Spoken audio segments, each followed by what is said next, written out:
Mesdames, Messieurs, bonsoir. Bienvenue sur la première chaîne de télévision. Nous ouvrons cette édition d'information avec la suite de la visite officielle du roi Swati III à Libreville. Il a été reçu par le chef de l'État Ali Bongo Ondimba au palais présidentiel. Hervé Mangumba, l'ASO abonneur de la presse présidentielle.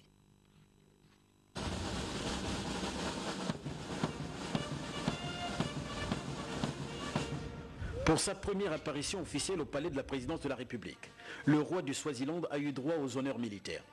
Maswati le III séjourne dans notre capitale dans le cadre d'une visite d'amitié et de travail. Occasion pour le monarque de Swaziland de débattre en profondeur avec le chef de l'État Ali Bongo Ondimba des relations entre les deux pays, relations placées sous le signe économique de la coopération sud-sud. Le Swaziland excelle dans la production agricole. Le royaume est le premier grand producteur de viande de bœuf en Afrique. Des produits qu'il exporte vers l'Afrique du Sud et l'Europe. Mieux, le Swaziland est le numéro 1 en Afrique australe des producteurs de la culture maraîchère. L'haricot et le brocoli sont ses aliments de référence. Le pays du roi Maswati le III connaît d'énormes difficultés en termes d'énergie. Du coup, le pétrole gabonais intéresse les autorités swazies. Un accord d'exportation de notre mandi national pourrait lier Libreville à Mbabane. Il faut dire que les Swazis apprécient l'action du président Ali Bongo Ondimba en ce qui concerne la diversification des partenaires. C'est fort de cette vision que le roi Maswati le III a choisi Libreville pour élargir son champ de partenaires. Favoriser l'acheminement de tous ces produits commande un moyen de transport fiable. Les autorités Swazis souhaite voir s'ouvrir une ligne aérienne Libreville-Mbabane. Le Swaziland, c'est 250 000 consommateurs, un pays grand comme Libreville. Le royaume souhaite partager son expertise agricole avec le Gabon, notre pays. Traditionnaliste convaincu.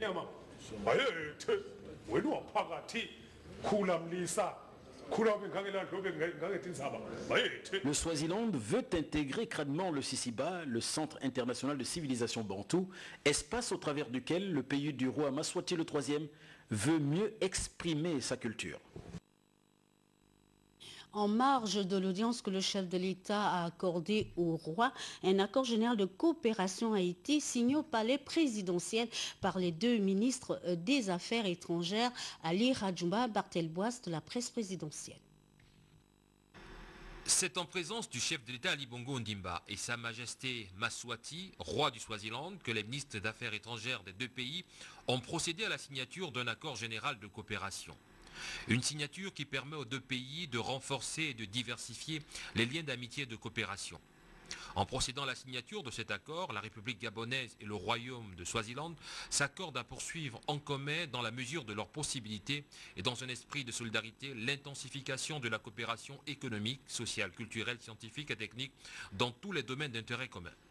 L'accord prévoit également d'encourager le développement de la coopération dans les secteurs du commerce, du pétrole, du gaz naturel, des finances et des banques, mais aussi dans l'industrie, l'agriculture et l'agro-industrie.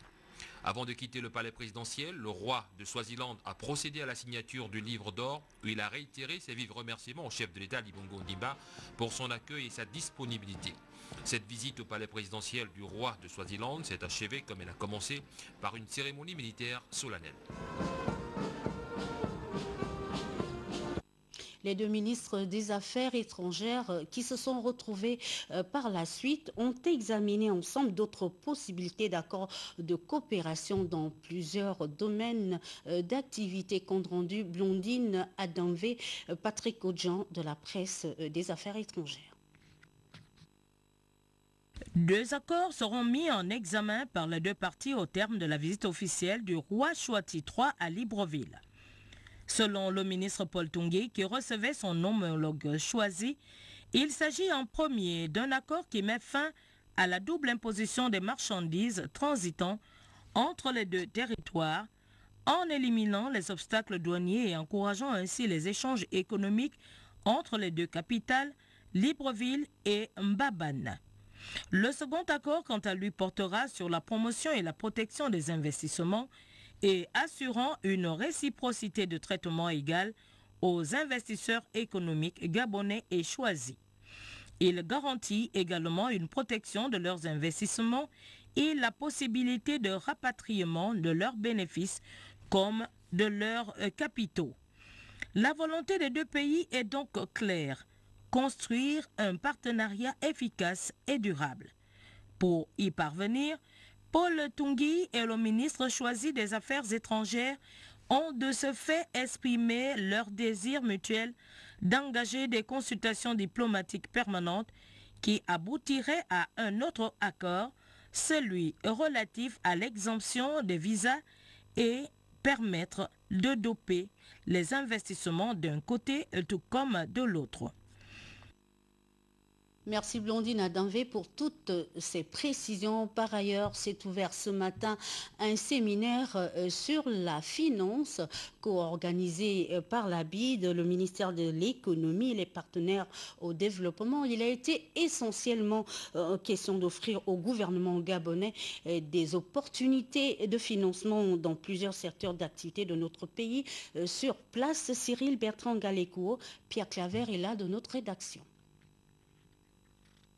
Opportunité de la finance islamique en zone CEMAC, c'est le thème du séminaire d'information sur la Banque islamique de développement qui a ouvert ses travaux à l'immeuble Arambo en présence du représentant de cette institution bancaire au Gabon, Ahmed Chaibi, du président de la Chambre de commerce et d'industrie du Gabon, Jean-Baptiste Bikalou, et du ministre délégué à l'économie, Jean-Pierre Boukila.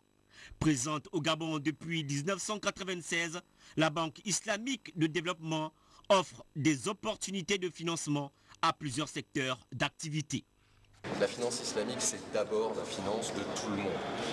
L'objectif étant de commencer à collecter l'épargne de telle sorte à fournir des services de financement conformes à la loi islamique, d'abord à la population la plus démunie, ensuite aux entrepreneurs. L'objectif, c'est la création de richesses, la création d'emplois.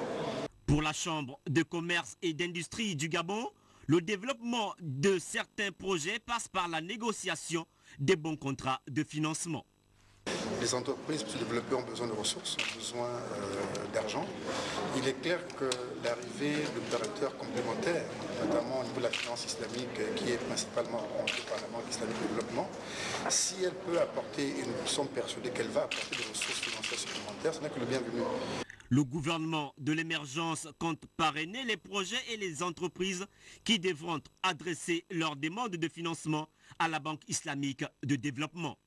Cette institution a toujours été mal connue des Gabonais, que ce soit ceux du secteur privé ou du secteur public.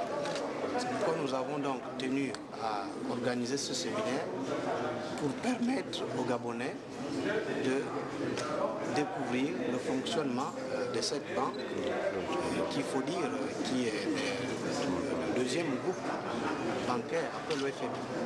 Ce séminaire se poursuit avec un débat sur la stratégie pour le développement de la finance islamique au Gabon et prendra fin le 7 juin prochain.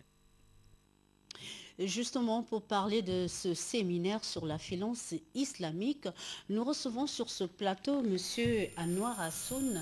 Bonsoir. Bonsoir. Alors, vous êtes expert en finance islamique. Quels sont les principes qui différencient la finance islamique des autres systèmes financiers? Il est très important de comprendre que la finance islamique est un comportement et oblige des comportements spécifiques. Et c'est un compartiment de la finance éthique. Les comportements spécifiques sont organisés autour de 5 principes, 5 piliers. L'interdiction de l'intérêt. En finance islamique, on n'a pas le droit de prêter à intérêt. La deuxième chose, c'est l'interdiction de la spéculation. Les comportements spéculatifs sont prohibés. La troisième chose, c'est l'interdiction des secteurs illicites. Par exemple, le tabac, l'alcool, les jeux d'argent. Tous les secteurs qui portent une valeur sociale négative, c'est-à-dire qui détruisent de la valeur. Et puis, il y a 2 obligations qui à mon sens sont particulièrement intéressantes, notamment en phase de post-crise, c'est l'obligation d'adosser toute transaction financière à un actif tangible, à un bien qu'on peut toucher, qu'on peut transporter, qu'on peut... l'activité d'économie réelle. Et puis enfin, c'est un autre principe qui est extrêmement universalisable et qui fait l'essence de la finance islamique, c'est le partage des profits et des pertes entre les parties prenantes de la transaction financière, entre le banquier et son client. Alors, doit-on comprendre qu'il s'agit de prêts totalement dénudés d'intérêt ou alors quelle en est la gamme des taux d'intérêt? Il n'y a pas d'intérêt en finance islamique. En revanche, les financiers islamiques, et en particulier les banques islamiques, se rémunèrent. Ce n'est pas de la finance charitable. Si vous voulez faire de la finance charitable, il faut s'adresser à un autre compartiment de la finance islamique qui sont les fondations, les awqaf, le pluriel de waqf. En revanche, la finance islamique commerciale, industrielle, se rémunère. Il n'est pas interdit de faire du profit. Alors en l'occurrence, les produits de finance islamique, au tout départ de l'activité d'émergence d'une industrie financière conforme à la loi musulmane, est en général plus chère, parce qu'il n'y a pas suffisamment de volume. Mais plus elle se développe, plus elle devient compétitive, et à terme, elle est plus compétitive que la finance conventionnelle. Alors, comme on l'a vu tout à l'heure, un séminaire sur la finance islamique se tient actuellement à Libreville. Oui. Quels sont les enjeux de ce séminaire?